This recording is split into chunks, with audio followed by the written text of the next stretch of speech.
Chez nous, chacun est responsable de sa sécurité, mais aussi de celle des autres. Souvent, on sous-estime le risque et on surestime sa capacité à se protéger. On se dit, ça n'arrive qu'aux autres. Notre objectif, c'est que tout le monde rentre chez soi en bonne santé. Pour éviter les erreurs d'attitude, il y a 4 questions à se poser. Suis-je attentif à ce que je suis en train de faire ? Est-ce que je suis exposé à un risque ? Mon environnement de travail est-il dangereux ? Suis-je conscient des risques qui m'entourent ? Gardez à l'esprit qu'en vous impliquant dans votre propre sécurité, vous participez aussi à celle des autres. Le règlement intérieur de Signat décrit les dispositions en matière d'hygiène, de sécurité, mais aussi les règles de discipline générale. Il s'applique à tous et est affiché dans le bâtiment administratif. Pour les nouveaux arrivants, il vous est distribué. Il y est notamment écrit que l'alcool est interdit sur le site et aussi que la cigarette est interdite sauf aux emplacements fumeurs. Le site est certifié ISO 14001. Cela signifie que nous cherchons à améliorer continuellement nos performances environnementales. Cela concerne nos rejets, tels que les déchets, les émissions de bruit, les rejets atmosphériques ou aqueux, mais aussi nos consommations et nos conformités aux exigences réglementaires. Un affichage sécurité environnement est diffusé sur 5 écrans répartis sur le site. Des informations concernant nos performances et les actualités du site y sont diffusées. Toute situation dangereuse ou presque accident doivent être remontées à votre responsable Signat, soit de façon orale pour les entreprises extérieures, ou à l'aide d'une remontée sécurité environnement pour les collaborateurs Signat. Pour les collaborateurs Signat, il existe aussi un formulaire qualité de vie au travail en cas de problème lié à la qualité de vie au travail dans l'usine. Concernant l'hygiène, un réfectoire est disponible à l'étage de la ligne plaque. Un autre est disponible en logistique. Ce sont les seuls points dans lesquels vous êtes autorisé à vous restaurer. Les douches sont disponibles à l'étage du bureau de la maintenance en cas de besoin. De nombreuses poubelles et bennes sont disponibles sur le site pour y jeter vos déchets. N'oubliez pas de trier vos déchets.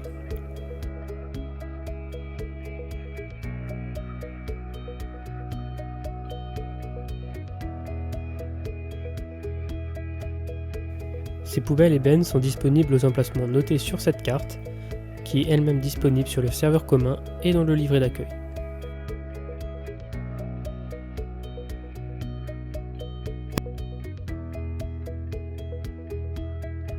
Sur le site d'Ottmarsheim, nous fabriquons des plaques de plâtre techniques. On y trouve la Prégiplaque BA13, la Prégiroc Air plus dure et améliorant la qualité de l'air, la Prégifeu anti-feu, la Prégidure anti-choc, la Prégidro pour locaux humides, la Prégichape pour les chapes, la Prégiwa pour les locaux très humides, ou encore la Weather Défense pour les bardages extérieurs. Nous fabriquons aussi des bandes armées et des bandes à joie.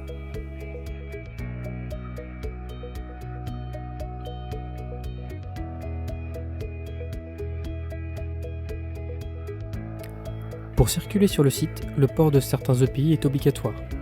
Parmi ces EPI, il y a le casque, les bouchons ou coquilles, les chaussures de sécurité montantes, les lunettes de protection, un vêtement haute visibilité et pour toute manipulation, des gants. Des EPI spécifiques doivent être équipés pour certaines tâches particulières. Il peut s'agir de masques de protection respiratoire, de visières pour la soudure notamment, de combinaisons complètes pour tout ce qui est travaux ou manipulation de produits chimiques, ou encore de harnais de sécurité pour les travaux en hauteur. Chaque personne doit avoir en permanence ses propres EPI. Signat ne fournit les EPI qu'à son personnel.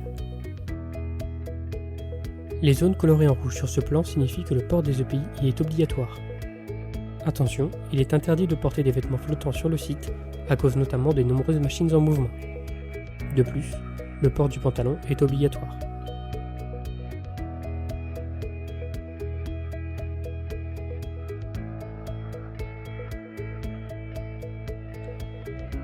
La circulation piétonne doit se faire en respectant les règles de circulation. Parmi elles, il y a le respect du plan de circulation piéton. On peut voir sur ce plan le chemin que les piétons doivent emprunter en orange. Les flèches rouges représentent la circulation des véhicules, camions, voitures, chariots ou autres, et les flèches bleues, la circulation des chariots uniquement. 3 emplacements fumeurs sont mis à votre disposition en extérieur sur le chemin réservé aux piétons. Attention, il est strictement interdit d'accéder au stock de plaques sans suivre la procédure adéquate. De même, il est interdit d'accéder au stock gypse sans suivre la procédure adéquate. Ces procédures sont disponibles dans la base de données partagée. Le point de rassemblement est situé sur le parking visiteur.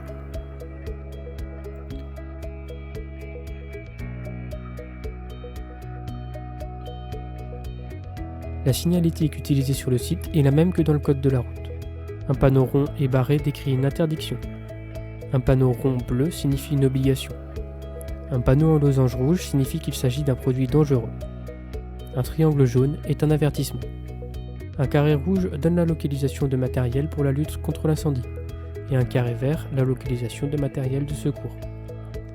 Le logo personnel secouriste n'est pas un panneau, mais un indicateur qui signifie qu'une personne a suivi une formation de sauveteur secouriste du travail.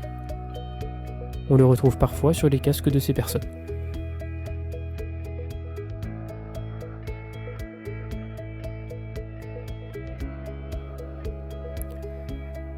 Les véhicules sont autorisés à circuler sur notre site, mais doivent respecter le plan de circulation, le code de la route et la vitesse limitée à 20 km/h. Pour vous déplacer en véhicule, il vous faudra une autorisation du responsable SIGNAT, respecter le code de la route, allumer vos feux de détresse lors des déplacements, klaxonner aux intersections où la visibilité n'est pas complète, et stationner uniquement à l'emplacement prévu avec le responsable SIGNAT. Nous vous rappelons par ailleurs que le port de la ceinture de sécurité est strictement obligatoire et que l'utilisation de téléphone en roulant est interdite. L'autorisation de conduite sur le site pourra vous être retirée si vous ne respectez pas ces règles. Les nouveaux arrivants n'ont pas le droit de circuler en véhicule sur le site sauf avec une autorisation.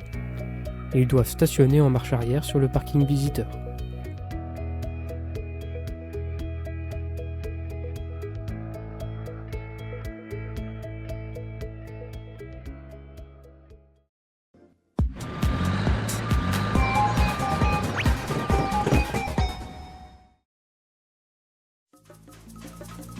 Ah, je peux pas passer, voilà. Ah, là, je peux pas passer. Ah ouais, chauffeur. Ah ouais. Chauffeur, chauffeur. Ah, chauffeur.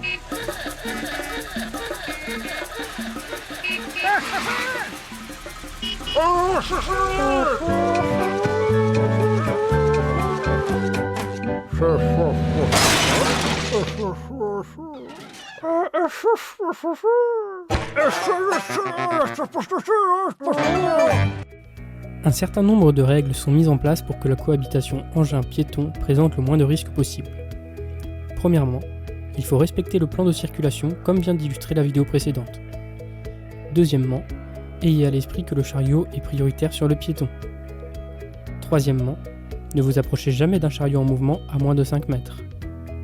Attendez toujours d'avoir un accord visuel avec le cariste pour passer à proximité d'un chariot une fois que ce dernier est à l'arrêt.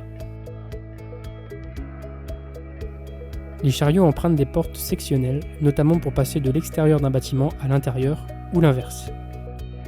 Ces portes ne doivent en aucun cas être utilisées par les piétons, même lorsqu'il semble n'y avoir aucun danger. Les piétons doivent en permanence emprunter les portes qui leur sont réservées, situées juste à côté des portes sectionnelles.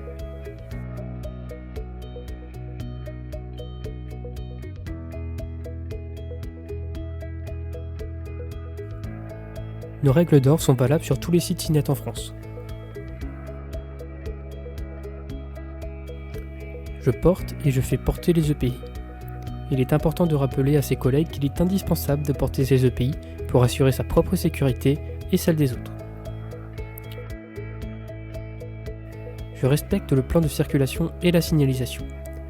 Attention, comme le montre cette scène, un passage piéton ne signifie pas que le piéton a la priorité. Un chariot élévateur aura toujours la priorité sur un piéton.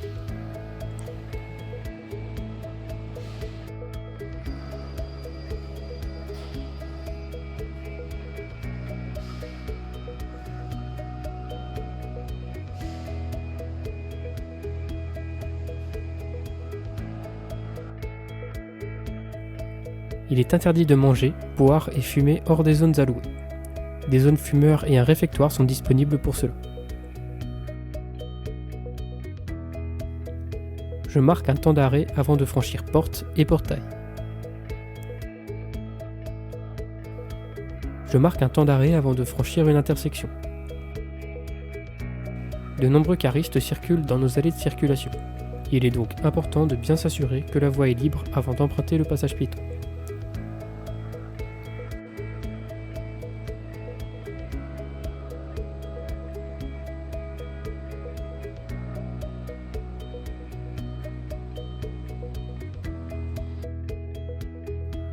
Je tiens la rampe dans les escaliers.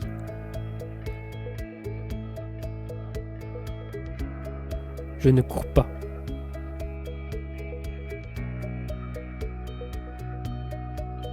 Je ne fais pas demi-tour au milieu d'une traversée pour éviter les collisions. Je ne passe pas derrière un véhicule sans m'assurer que le conducteur de l'engin m'ait vu. Les caristes ont parfois une visibilité limitée, attendez donc qu'ils aient terminé leur manœuvre, quelle qu'elle soit, avant de passer.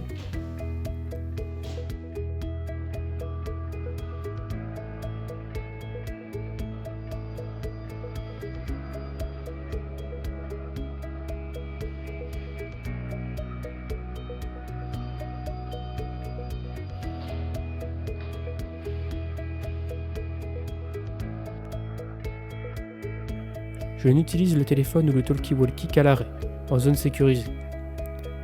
Lorsque nous sommes au téléphone, nous sommes peu attentifs à ce qu'il se passe autour de nous, c'est pourquoi il faut le faire à l'arrêt et en zone sécurisée.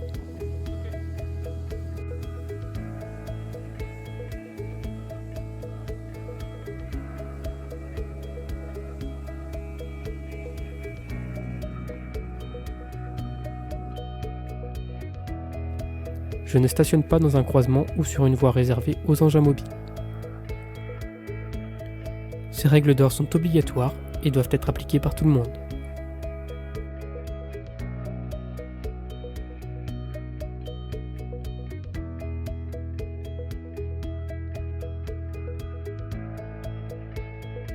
En cas d'incendie de faible importance, la procédure à suivre est la suivante.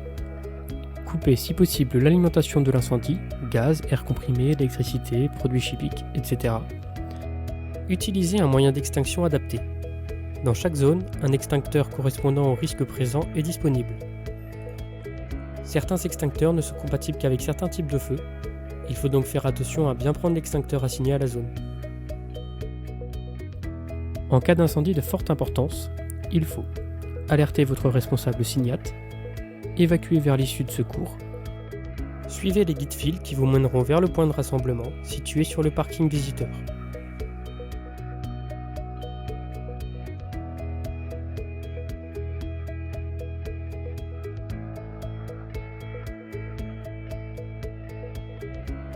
En cas d'accident, il faut supprimer si possible le risque, baliser la zone si ce n'est pas possible. Alertez votre responsable SIGNAT et un SST. Appel des pompiers ou SAMU par un SST ou un responsable SIGNAT. C'est à un SST ou au responsable SIGNAT de choisir d'appeler ou non les pompiers ou le SAMU. Si besoin, un défibrillateur est disponible sur l'usine mais utilisable uniquement par un SST. Pour rappel, les numéros d'urgence sont le 18 pour les pompiers et le 15 pour le SAMU.